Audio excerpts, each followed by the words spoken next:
See that star? You mean the bright red one? His daughter asks in return. Yes, it might not be there anymore. It might be gone by now. Exploded or something. Its light is still crossing space, just reaching our eyes now. But we don't see it as it is. We see it as it was. Many people experience a stirring sense of wonder when they first confront this simple truth. Why? Why should it be so compelling?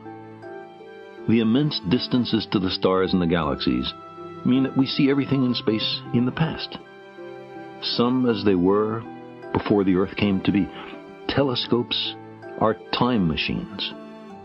Long ago, when an early galaxy began to pour light out into the surrounding darkness, no witness could have known that billions of years later, some remote clumps of rock and metal, ice and organic molecules would fall together to make a place called Earth, or that life would arise and thinking beings evolve who would one day capture a little of that galactic light and try to puzzle out what had sent it on its way.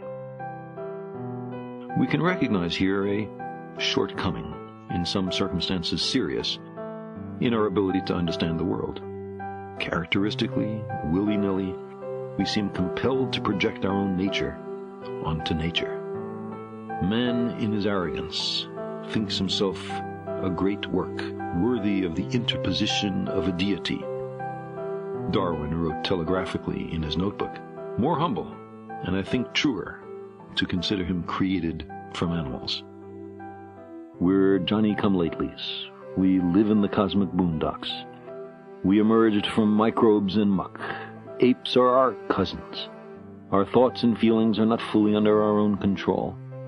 There may be much smarter and very different beings elsewhere, and on top of all this, we're making a mess of our planet and becoming a danger to ourselves. The trapdoor beneath our feet swings open. We find ourselves in bottomless free fall. We are lost in a great darkness, and there's no one to send out a search party.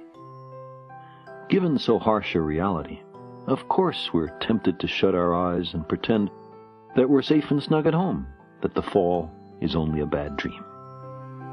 If it takes a little myth and ritual to get us through a night that seems endless, who among us cannot sympathize and understand?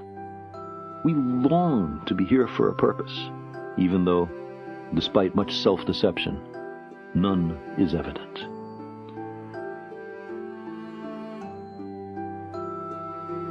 The significance of our lives and our fragile planet is then determined only by our own wisdom and courage. We are the custodians of life's meaning.